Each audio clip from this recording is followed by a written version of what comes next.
네, 안녕하세요. 심박사 이사였습니다. 이번 시간에는요, 트럼프 대통령의 이제 취임과 함께 트럼프 2.0 시대에서 글로벌 경제 또 한국 경제 산업별 영향에 대한 아주 괜찮은 리포트, 깔끔하게 정리되어 있고 이런 부분들을 한번 좀 정리를 해드리는 시간을 가져보는 게 중요할 것 같습니다. 그래서 지금 우리나라 경제는 어떻게 가고 있는가? 이게 이제 또 우리가 전략적인 업종별 선택을 해야 되는 어떤 부분일 것이고요. 또 트럼프 정책이 어떤 방향인지, 어떤 내용들인지를 구체적으로 보면서 글로벌 시장에 미칠 영향들을 같이 한번 체크해보는 시간을 가져보도록 하겠습니다. NH투자증권에서 나온 리포팅이고요.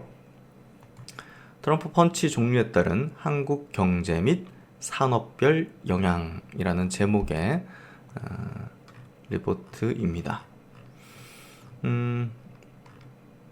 일단 한국의 매크로, 지금 한국 경제가 지금 어떤 상황이냐를 한번 좀 볼게요.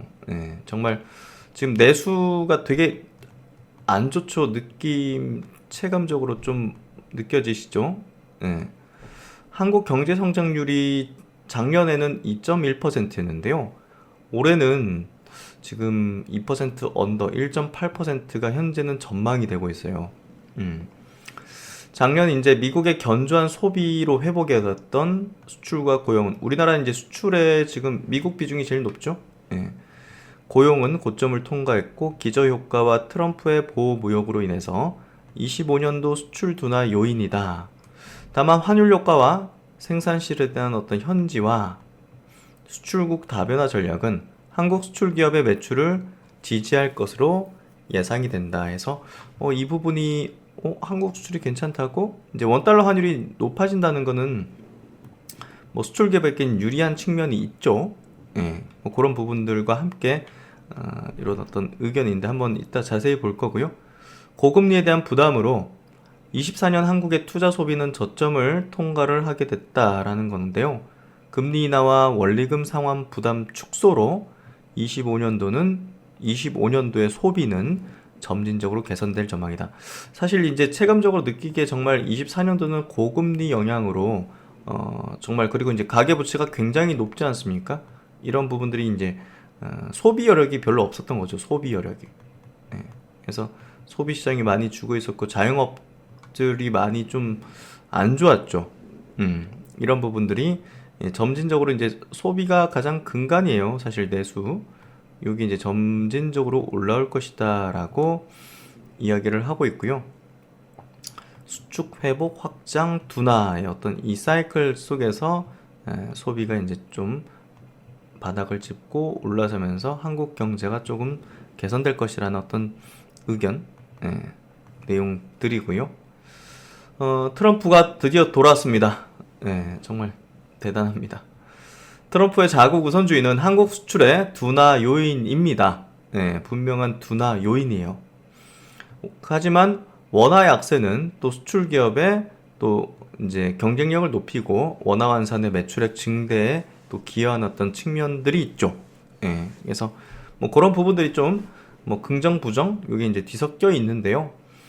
또 이제 한국 기업들은 현지화를 이뤘죠. 특히나 이제 미국 쪽에서의 어떤 생산 시설을 확대한 측면들이 있기 때문에 그리고 이제 수출국도 다변화시킨 측면, 중국에 이제 편중되지 않는 그런 부분들이 그래도 괜찮게 수출 둔화 요인에 대해서 뭔가 좀 낮게 만들 것이다라고 하고 있는데요.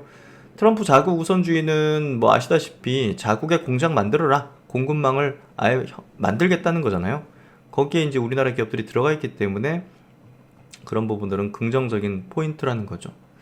강달러 중금리 환경에서 한국 기업의 적극적인 투자의 개선까지는 좀 어렵겠지만 작년 기업이익이 25년도 가계소득으로 환류된다면 점진적 소비 개선은 가능할 것이다 라고 매우 긍정적인 거를 끌어와서 이렇게 얘기하는데요. 요거는 뭐 좀 잘 모르겠습니다. 하여튼 뭐 요런 의견이니까 또 이제 이번 시간은 또 NH투자증권의 리포트의 의견을 한번 어떤 근거인지 들여다보는 거니까요. 그래서 소비가 좀 개선이 될 것이다 라고 이야기를 하고 있는 거예요. 요게 좀 중요한 포인트 같아요. G2, 미국과 중국이죠. 미국과 중국에 대한 이제 수출 의존도는 뭐 매우 높은데 분야별로 좀 달라요. 지금 진한 파란색, 또 회색. 진한 파란색은 미국향 수출이고요. 회색은 중국향입니다. 근데 뚜렷한 대비가 돼 있죠. 한국은 미국향으로 지금 중국 대비해서 자동차, 가전, 2차전지, 컴퓨터 같은 것들을 압도적으로 수출을 하고 있습니다. 미국에 대한 비중, 의존도가 굉장히 높다는 거죠. 예. 그러니까 이제 이런 어떤 산업은 여기에 속한 국내 기업들은요, 미국에 따라서 이제 달라지는 거예요. 예. 현대기아차, 뭐 삼성자, LG전자, 우리나라 2차전지 기업들, 뭐 삼성자, LG전자, 삼성전기, LG노텍 이런 기업들, 이제 미국이 매우 중요한 거죠. 트럼프 취임 후 멕시코, 캐나다, 중국에 대한 선별적인 관세 부과가 진행될 경우 중국에서 가공돼서 미국으로 수출되는 품목이 먼저 타격을 입을 것이다. 이후 모든 국가에 대한 10에서 20% 보편적 관세 부과 시 미국향 수출 비중이 큰 업종들까지 타격이 확산될 전망이다. 그래서 이제 이게 뭐냐면 미국에 지금 수출하고 있는 비중이 높은 이쪽도 관세 타격을 받겠죠. 근데 요것들이 뭡니까? 중국의 이제 우리나라가 중국의 수출 의존도를 갖고 있는 게 석유화학, 무선 통신기기, 반도체예요. 이게 뭐냐면 보통 제조업단에서 중간재라고 해요. 중간, 뭐 부품이라든지 뭐 소재라든지, 반도체 소재잖아요. 그리고 이제 완제품을 미국에 이렇게 수출하는 거죠. 예. 그러니까 중국에서 가공되는 거예요. 우리나라가 이걸 수출하면 중국에서 가공을 해서 미국으로 수출하고 하는 거죠. 다른 나라로 수출하고. 예. 그래서 결국은 요 부분들이 타격을 받는다. 여기에 가장 핵심적인 기업이 뭐다? 삼성전자다라고 볼 수가 있죠. 그리고 그리고 이제 케미칼 기업들 국내, 뭐 대표적으로 이제 롯데케미칼 같은 것들 있잖아요. 지금 주가가 다 박살나고 있는. 그래서 이제 한국 경제 흐름이 굉장히 좀 부정적인 거를 이제 확실히 좀 볼 수가 있죠. 이런 것들 통해서. 그러니까 이런 거에 범주에 들어가 있는 이제 국내 기업들은 투자 대상으로 삼는 거는 굉장히 부담스러워지는 거죠. 이 부분들을 전체적인 그림을 우리가 좀 이해를 하고 있어야 됩니다. 이런 것들, 우리나라의 수출 산업별 구조가 중국 비중이 높은 거, 미국 비중이 높은 거 해서 어떻게 이제 관세 부과에 타격을 받고 또 이제 이 관련된 어떤 기업들이 우리가 좀 보수적으로 봐야 되느냐, 이 부분을 알 수가 있는 거죠. 일단은 2차전지 쪽에서 IRA 자금 집행을 중단한다. 하반기 미국 전기차 판매 둔화는 불가피하다라는 거는 우리가 예상했던 수준 알고 있죠. 트럼프는 취임 이후 IRA 자금 집행 즉시 중단 후 90일간 검토를 명령, 예산 폐지 권한이 없는 만큼 시간을 끌며 상반기 중 상하원 표결 절차를 거쳐서 구매세 공제 폐지를 예상한다. 일단은 뭐 그 부정적이죠. 보조금이라든지 이런 것들이 폐지가 예상된다는 거고요. 이에 따라서는 뭐 전기차 판매 둔화가 불가피할 것이다 라는 부분입니다. 다만 유럽 내 전기차 보조금 지급이 논의 중임에 따라 확정될 경우 유럽향 판매 증가를 통해 미국향 판매 둔화를 상쇄할 전망이다. 한국 2차전지 수출에서 EU향은 17%로 낮아지나 유럽 현지 공장 대응을 통한 수혜는 가능할 수 있다라고 이야기를 하고 있는데요. 어쨌든 미국에 대한 어떤 부분이 부정적으로 돌아가기 때문에 사실상 좋은 센티가 붙을 수는 없겠죠. 그러니까 이제 2차전지 기업들에 대한 투자 전략은 바닥에 대한 확인 정도지 막 엄청 막 급등하고 이런 부분이 나타나기는 참 여건이 여건이 좋지는 않고요. 그리고 그럴 만한 그 요인을 찾기는 어렵죠.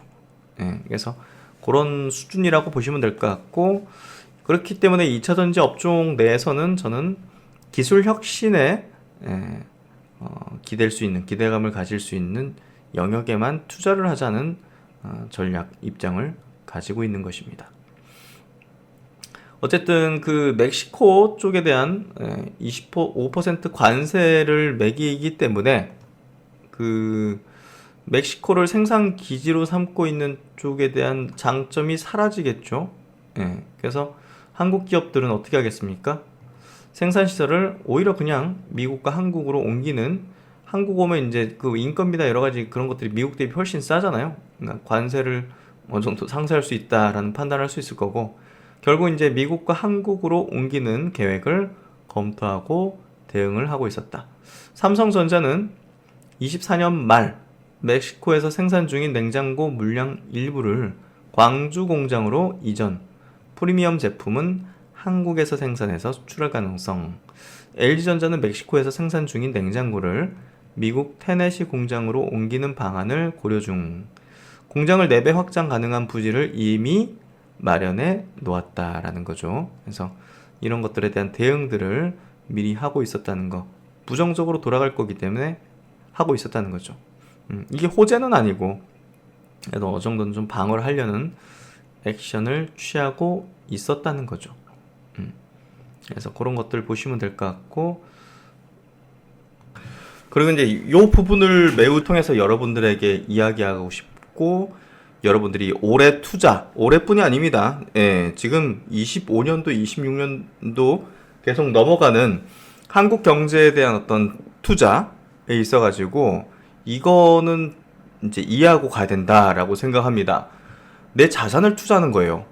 내 자산을 투자하는 거에 있어서 지금 흐름이 어떻게 되고 있는지를 명확히 인식하고, 아닌 건 정말 빨리 쳐내버리고, 될성 싶은 거에 좀 집중하고 분할로 들어가든 이런 방향으로 잡아야 된다는 겁니다. 그래서 저는 정말 그 유튜브 채널을 통해서 여러분들에게 뭐랄까, 인기 영합주의라든지 그냥 제 입속만 차리는 그런 방향으로 하지 않고 여러분들에게 반드시 도움이 될 수밖에 없는 그런 방향으로 투자의 이야기를 풀어가고 싶은 겁니다. 제가 이제 유튜브를 통해서는 뭐 종목을 추천하다니 종목을 리딩한다든지 이런 건 아니지만, 적어도 흐름에 대한 부분은 명확하게 이해를 시켜드리는 게 제 유튜브 채널의 존재의 의미라고 생각해요. 이 부분은 어디서 다른 얘기를 하든 저는 이제 주의를 하셔야 된다는 얘기를 합니다. 삼성전자라는 기업에 대해서 저는 정말 우리나라 경제를 일으키고 만들고 지금 가장 큰 비중을 차지하는 그런 기업입니다. 시총 기준으로도. 그럼에도 불구하고 지금 어려운 상황이라는 거는 우리가 투자하는 사람들은 인식하고, 국가적인 기업이긴 하지만 투자의 대상으로서는 굉장히 좀 위태롭다라는 것을 명확히 인식해야 된다. 그러면 삼성전자의 밸류체인의 성격을 지니고 있는 수많은 기업들 있죠. 수많은 기업들을 명확히 봐야 됩니다. 제가 로봇이라는 산업에 대해서도 제가 자세하게 분석을 지금 유튜브 멤버십, 또 이제 팬딩 멤버십, 또 이제 유튜브 이제 구독자님들께도 그 자세하게 이제 말씀을 드리고 있고 분석을 해드리고 있습니다. 하지만 지금 삼성전자 밸류체인 제가 이제 위험하다라는 얘기를 들었는데, 삼성전자가 레인보우를 최대주로 올라섰습니다. 인수했다는 거죠.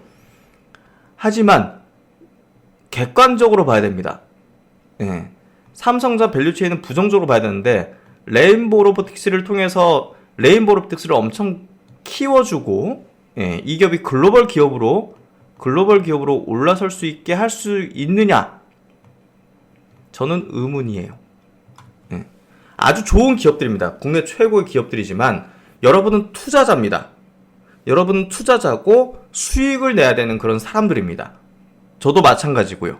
그렇다면 아주 객관적으로 봐야 됩니다. 글로벌로 놓고서 판단을 내려야 되는 거죠. 삼성전자 레인보우 로보틱스 경쟁력이 글로벌 기업들하고 비교해서 어떠냐를 비교해서 글로벌 대비 뒤진다 하면 투자를 하면 안 되겠죠. 이런 겁니다. 네. 리포트 내용으로 들어가 가지고요. 로봇에 대한 부분은 제가 이제 그 로보티즈 부품 글로벌 대비 경쟁력을 가지고 있는 부품 기업으로 가야 된다라는 얘기를 들었습니다. 로보티즈 SPG 같은 기업을 장기 투자 대상으로 꼽아 드리고 있습니다. 예. 레인보우 로보틱스는 단기 투자지 장기 투자 대상은 아니다라고 이야기를 하고 있습니다. 미국이 국가안보와 기술 패권에 연계됐다고 판단하는 품목, 반도체, AI, 양자 컴퓨터 대표적이죠. 여기서는 중국으로부터 자유로운 공급망을 구축할 필요가 있다. 메모리 수출 제재 강도가 높아질 경우 국내 업체들이 보유한 중국 생산 설비 운영과 중국향 판매 기반, 지금 여기에 어마어마하게 삼성전자, 하이닉스까지도 지금 가지고 있어요. 한국의 반도체 수출이 메모리, 비메모리 56, 44 이렇게 되는데 지금 중국 쪽에 66%입니다. 우리나라의 이제 반도체 수출 55% 중국입니다. 중국 메모리 60, 메모리를 그 중에서 66%를 공급하고 있는 겁니다. 근데 중국이 메모리 기술이 올라오면서 자체 조달, 자국의 기업을 통해서 조달하는 게 지금 점점 이쪽이 높아지고 있기 때문에 한국의 메모리 수출이 중국에서 줄어들 겁니다. 그리고 이제 미국에 대한 비중은 굉장히 낮죠. 예. 그리고 이제 대만, 베트남 이렇게 있는데 우회하는 거죠. 그래서 결국은 중국에 대한 어떤 메모리 수출이 계속 이제 감퇴되는 흐름을 우리가 좀 볼 수 있기 때문에 이런 것들이 국내 메모리 기업들의 좀 불안감. HBM은 다르겠죠. 그렇기 때문에 하이닉스는 다르게 봐야 된다는 얘기를 드렸고, 하이닉스는 엔비디아의 흐름하고 비슷하게 가고 있죠. 그래서 이런 어떤 중간재들을 스마트폰, PC, 서버에 공급을 하고 있는 겁니다. 지금 우리나라는 여기에 지금 매달려 있는 상황이고, 이게 지금 위태롭게 되고 있다는 거. 이 부분을 중요하게 봐야 됩니다. 그래서 트럼프는 중국산 소재 부품이 한국에서 중간 공정을 거쳐서 한국산으로 둔갑해 미국에 수출되는 무역 구조를 경계하고 있습니다. 이런 것들을 지금 중국에 수입 주로 하고 있기 때문에 이런 것들이 결국은 중간 공정을 한국에서 거쳐서 메이드 인 코리아로 미국에 수출되는 무역 구조를 경계한다는 것은 상당히 좀 위험한 부분인 거죠. 미국이 이런 것들도 제재할 수 있다는 거죠. 어쨌든 한국은 미국이 제조 강국으로 발돋움하는 파트너가 될 가능성은 열려 있다는 거. 그렇기 때문에 중국과 연계되지 않는 그런 쪽으로 가야 됩니다. 국산화 이룬 쪽. 로봇 부품도 국산화 이룬 쪽. 이런 쪽만 투자를 해야 된다는 겁니다. 반도체 업종은 여전히 수요에 대한 불확실성 상존하나 메모리는 재고 축적이 시작되는 올해 2분기부터 점진적인 회복 예상이라고 하고 있지만 개인적으로는 조금 위태롭다. 그리고 화장품입니다. 제가 뷰티 쪽은 최근에 관세를 이제 매기잖아요. 트럼프 정부하에서 10에서 20% 관세가 인상되더라도 여전히 가성비를 중시하는 미국의 MZ들, 미국뿐이 아니라 글로벌 MZ들의 선택이 지속될 가능성이 높다라고 하고 있습니다. 왜냐? 지금 미국으로 수출이 증가한 한국 화장품은 주로 저가 제품으로 프랑스, 이탈리아의 고가 제품들과는 판매 포인트가 다르다. 가성비 중시하는, 그러니까 이제 1, 20% 인상되더라도 이 정도 인상 가지고서는 사실 한국의 화장품, 이게 퀄리티 자체가 이 정도 가격 대비 비슷하게 퀄이 나온다. 이런 제품하고 유럽의 프랑스, 이탈리아 그렇게 지금 인식이 되고 있기 때문에 이 정도 때문에 무너지는 흐름은 관세 1, 20% 때문에 무너지는 흐름은 되지 않을 거라는 거죠. 제 생각도 동일합니다. 그래서 이제 그 비관세 장벽, 생명공학 제품 승인 절차 개선 이런 요구가 있을 수 있으며 트럼프가 미국 내 공장을 강요한다면 미국 업체 인수를 염두할 필요가 있다. 그럴 수도 있겠죠. 화장품 수출은 기존 미, 중, 일, 3자 구도에서 다자구도로 변화할 전망이고 중국의 회복과 중동의 글로벌 오도 흡수 가능할 전망이다. 그래서 한국의 코스메틱은 그래도 견조할 것이다. 그리고 바이오는 오히려 되게 좋은 상황이에요. 트럼프 집권과 함께 국내 바이오는 빅팜들은 좀 부정적이지만 제가 그때 분석해드렸듯이 그래서 생물보안법인데요. 뭐 당장 이게 엄청난 영향을 미치는 건 아니지만 이런 경향이고 이런 경향들이 수주에서 이미 삼성 바이오로직스를 통해서 나타나고 있죠. 빅팜들이 이쪽으로 몰아주고 있어요. 장기 계약들도. 그래서 삼성 바이오로직스가 지금 5공장 완공이 올해 그리고 ADC 공장 가동이 개시가 되고 추가적으로 또 6공장 착공에 대한 부분이 개시가 될 거라는 거. 그래서 삼성 바이오로직스가 국내에서는 시총 이제 높은 순위에서 대장주다라는 게 너무나 명확하고 저는 신고가 간다고 봅니다. 그래서 결국은 국내 CDMO 기업에 대한 수혜가 명확하게 미국의 생물보안법과 중국이라는 경쟁사가 사라지게 됨으로 인해서 좋은 어떤 영향들을 받는 모습이 될 거라고 보고요. 그리고 이거 AI입니다. 트럼프 대통령은 AI에 사활을 걸 겁니다. AI에 사활을 걸 거예요. 트럼프 2기 행정부의 AI 정책 기본 방향은 AI 아메리칸 퍼스트입니다. AI 혁신을 촉진하고 AI 리더십을 유지한다. 이게 국가적으로 가장 중차대한 어떤 목표일 수밖에 없죠, 지금 현재. 이걸 보십시오. 트럼프가 716조 원짜리 AI 굴기를 진행합니다. 미국의 황금기 다시 사온다. 미국 트럼프 대통령이 인공지능 인프라 확장에 5천억 달러를 투자한다. 우리나라 또 700억 원이 넘습니다. 누가? 챗 GPT 개발사인 오픈 AI, 또 소프트웨어 기업 오라클, 일본의 소프트뱅크가 합작사를 설립해서 미국 내에서 신규 데이터 센터를 짓습니다. 여기에 한국 기업이 왜 없냐고요. 진짜 안타깝습니다. AI를 고도화해서 일반 인공지능 기술을 선점하기 위한 사전 작업. 이 게임이 거의 게임 오버네요. 일본이 치고 나가는 겁니다. 손정희 회장, 샘 알트만 CEO, 레리 앨리슨 오라클 회장과 함께 미국 AI 인프라 투자를 위한 새 회사가 스타게이트라는 합작 투자 법인을 설립한다고 발표를 했습니다.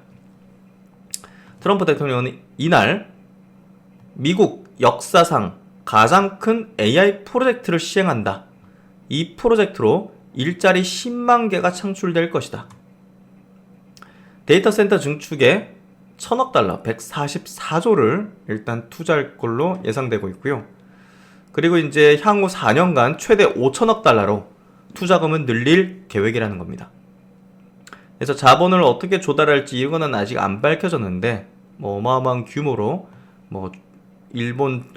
미국 중심의 AI의 어떤 왕국이 개설된다. 일반 인공지능이라는 인간을 뛰어넘는 초지능의 인공지능의 시대를 주도할 것이라는 게 명확해지고 있습니다. 기술 패권을 확고히 하려는 부분이라고 보시면 될 것 같고요.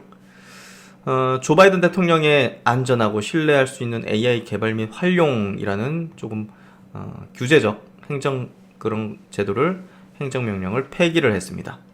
데이터 센터 건립과 AI 연구 개발 속도를 가로막는 장애물을 아예 제거를 해버린 거죠. 올트만 CEO를 비롯한 미국 빅테크 수장들은 중국과의 경쟁에서 승리하려면 더 나은 인프라가 필수라고 줄곧 지적을 해오면서 이번 인프라 투자에 앞서서 빅테크와 트럼프 정부의 공감대가 형성됐을 것이라고 전했습니다. 이제 AI 시대에 정말 미국 주도의 흐름이 너무나 명확해졌고요. 지금 AI는 엄청나게 지금 고도화되는 거 챗GPT만 써봐도 알 수 있죠? AI가 학습할 데이터 용량이 급속도로 증가하고 있어요. 더 증가할 거고. 그래서 데이터 센터 수요가 폭증했지만 지금 공급이 부족하죠. 그래서 이제 결국은 이 부분을 해결하기 위해서 손을 잡는 것이다 라고 보면 될 것 같습니다. 이 빅테크 연합이 노리는 목표는 결국은 아까 말씀드린 AGI, 일반 인공지능. 결국 이제 인공지능이 가장 고도화된 최상급이죠. 인간과 비슷한 수준의 지능을 갖춘 그냥 그 자체죠. AI. 가장 뛰어난, 우리 인간들도 똑똑한 순서가 쭉 있잖아요. 똑똑하지 않은 사람들도 있고, 사실. 가장 똑똑한 그 층인 거죠, 결국은. 그러면 이제 정말, 사람들이 할 일이 없어집니다. 많은 사람들이 일을 할 게 없어요. 그래서, 일자리가 없다는 거죠. 인간의 지시를 수행하고 답을 찾는 기존 AI와 달리 스스로 학습해서 추론까지 할 수 있다는 거죠. 그래서 정말 무섭습니다. 이거는 정말 무서운 일이고요. 올트만 CEO는 우리는 이미 AGI를 구축하는 방법을 알고 있다. 그 다음 단계로 초지능 개발로 목표를 바꾸고 있다. 입니다. 한국 서둘러야 됩니다. 한국 여기에 비껴가면 절대 안 됩니다. 한국 반드시 이 미국의 이 흐름에 동참해서 가서 무릎 꿇고라도 같이 손을 잡을 수 있는 방안을 만들어야 됩니다. 이건 우리 10년, 20년 뒤에 우리나라가 어떻게 될지를 결정하는 문제라고 볼 수 있고요. 이게 바로 우리들의 삶, 저의 삶, 여러분의 삶이 결정될 수 있는 그런 부분입니다. 정말 중요한 부분이고 국가 경쟁력이 완전히 뒤바뀌는 흐름이라고 생각이 됩니다. 그래서 자금을 어떻게 조달할지 이런 것들이 나올 때마다 또 모멘텀을 받게 될 거라고 보고요. 어쨌든 요 부분 매우 중요하다는 거를 다시 한번 강조드리고, 그 부분에 있어서 국내 기업은 유틸리티, 송배전 업체들이 중장기적 수혜를 볼 수밖에 없습니다. 그래서 미국의 정부 민간 SMR 투자 확대 및 유럽 국가의 대형 원전 확대 계획, AI 센터 및 제조업의 리쇼링 등 전력 수요 확대로 이런 변압기, 케이블 수혜 받을 것이다 해서 이 변압기 업체들을 우리가 주목을 해야 되고요. 변압기 업체들 제가 이제 체크를 해드리죠. HD 일렉트릭, 중장기적 수혜를 볼 수밖에 없습니다. 효성중공업 마찬가지로 신고가 흐름을 내고 있죠. 일진전기 마찬가지로 신고가 흐름입니다. 재룡전기 요건 신고가는 아니네요. LS 일렉트릭 신고가 근방으로 올려치고 있습니다. 이런 기업들이 이 흐름에 편승되는 기업들이자 결국은 AI 흐름에 부합되는 그런 기업이라고 볼 수가 있겠죠. 이런 것들을 우리가 중요하게 봐야 된다. 미국의 변압기 수출액이 폭증하는 모습들을 띠고 있습니다. 정말 어마어마한 수요로 국내 이제 이런 변압기 업체들도 급등하는 모습들을 띠고 있습니다. 그리고 이제 방산 부분인데요. 국내 방산주들은 일단은 그 방위 분담금 아마 이제 증액을 요구할 거예요. 여기도 나와 있지만. 그래서 그런 부분에서 볼 때, 국내 방위비, 방산 수요에 대한 부분이 커질 거예요. 계속 이제 주한미군 뭐 막 이렇게 철수할 수 있다 이런 얘기도 나올 수도 있거든요. 그래서 트럼프 재집권으로 미국이라는 안보 우산이 불확실해지자 각국 정부는 스스로 또 재무장을 해야 할 필요로 인해서 방산 수요에 대한 확대가 늘어날 것이라는 것, 그리고 그 K방산 기업들의 가성비 좋은 어떤 부분들은 분명 이런 기업들의 선택을 받을 가능성이 높다.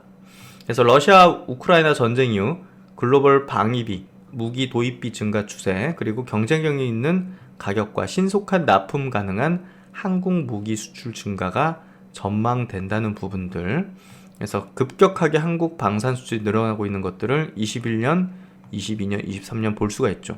이건 이제 일시적인 건 아니라고 볼 수 있고요. 이런 부분에서 한국의 방산 기업들도 이런 트럼프 집권과 함께 더욱더 큰 수혜의 흐름을 탈 것이다 라고 볼 수 있습니다.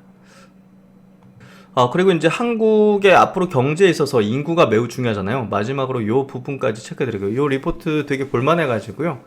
여러분들에게 좀 소개를 시켜드렸는데, 길게. 2차 베이비 부머의 은퇴가 이제, 본격화되고 있습니다. 64년에서 74년생. 이게 거의 1000만 명입니다. 954만 명, 1000만 명 정도인데요. 이게 작년부터 은퇴를 하기 시작했습니다. 이 인원이. 이게 2034년까지 이어지게 됩니다. 1차 베이비 부머 세대는요, 54년생에서 63년생 사이인데요. 이게 705만 명. 그러니까 지금 1600만 명 이상의 이 은퇴자들이 한국 경제 성장률을 하락시키는 게 뚜렷하죠. 1차 베이비 부머 세대가 전체 인구 14%, 은퇴, 소비 줄죠. 그래서 이제 이게 23년까지 연간 경제 성장률을 0.33%포인트를 하락시킨 것으로 한국은행이 분석을 해내고 있습니다. 그러면 2차 베이비 부머 세대는 더 많죠. 1000만 명입니다. 전체 인구의 18%예요. 그러면 이게 10년 동안 앞으로 34년까지 연간 경제 성장률을 과거 0.33%포인트보다 더 낮추겠죠. 0.38%포인트. 그렇죠. 근데 이제 제가 보는 관점은 1차 베이비 부머 세대는 나와서 일할 것들이 좀 있었다고 보여져요. 그렇죠? 뭐 대기업분들은 또 협력업체 가거나 이제 이런 쪽으로 이제 이직을 하기에도 용이했고. 근데 지금부터 앞으로 10년은 한국 경제가 쇠퇴할 가능성이 매우 높은데 일자리도 별로 없어요. AI나 로봇이 대체를 해버렸어요. 그럼 소득을 올릴 만한 게 또 없어. 이거보다 더 낮아질 가능성이 높다는 겁니다. 그래서 이제 결국은 2차 베이비부머 세대는 그래도 IT 기기 활용 능력이 있고 은퇴 이후에도 계속 일하고 싶다는 의향이 높은 수준인데 일할 게 없다는 거. 그래서 이제 정부의 정책이 중요할 텐데요. 정부의 정책이 중요한데 또 이제 돈을 찍어내야 될 거기 때문에 원화 가치는 지금 상승하는 게 일시적으로 상승하는 게 아니죠. 원화 가치가 떨어지고 있는 게 일시적인 게 아니죠. 최근에 이런 겁니다. 앞으로 정부가 돈을 더 많이 찍어야겠죠. 들어올 거는 줄어들고 있어요. 연간 성장률 하락률이 0.24에서 0.16 마이너스까지 축소될 가능성. 뭐 정책이 뒷받침되면 이런다고 하는데요. 요건 또 모르겠습니다. 하여튼 되게 좋지 않은 상황인데, 그러니까 각자 도생이라고 보시면 될 것 같아요. 각자 어떻게 살아가야 될까? 저는 이제 그런 것들을 여러분과 함께 나눔 인사이트라는 공간에서 같이 해결책을, 솔루션을 좀 찾으려는 겁니다. 투자로 찾을 수도 있고요. 또 우리가 이제 AI 에이전트 같은 거를 만들 수 있고 활용할 수 있는 것들을 배워서 학습해서 그걸 통해서 이제 소득을 높이고 또 사업을 진행하고 할 수 있는 것들을 또 찾고, 이런 것들이 저는 필요하다 봅니다. 그래서 나눔 인사이트를 지금 제가 평생 교육원으로 등록 절차를 밟고 있거든요. 그 이유가 바로 이런 부분입니다. 이 부분에 대한 부분은 정말 이제 국가적으로 큰 문제가 될 거기 때문에 여러분과 제가 같이 각자 도생의 이제 심정으로 해결을 해나가고 찾아내야 됩니다. 저는 그런 어떤 생각들을 갖고 지금의 유튜브 채널과 함께 나아가고 있고요. 이런 내용들이 여러분들에게 많은 도움이 되셨으면 좋겠습니다. 오늘은 어떻게 보면 좀 주식에 한정된 부분이 아닌 경제 전체 흐름, 또 이런 어떤 앞으로의 어떤 삶에 대한 우리가 이야기까지 한번 해봤는데요. 같이 한번 찾아나가시죠. 저도 이제 찾는 과정이고 여러분들도 그런 것들을 찾는 그런 과정 속에서 같이 동반자 겸해서 만났다 보시면 될 것 같고요. 미국 대통령이 참 아메리칸 퍼스트라는 기치를 내세우면서 더 위대하게라는 이렇게 외칠 때마다 한국은 이라는 생각이 들었습니다. 예. 한국이란 나라 위대하지 않습니까? 여러분 같이 한국을 다시 위대하게, 다이내믹하게, 그리고 한강의 기적, 또다시 한강의 기적을 만들어낼 수 있는 그런 시간들로 같이 힘을 합치면 좋겠다는 생각이 듭니다. 네, 오늘 내용 요 정도 마치고요. 좋은 시간 되시고 신박산 또 다음 시간에 뵙도록 하겠습니다. 감사합니다.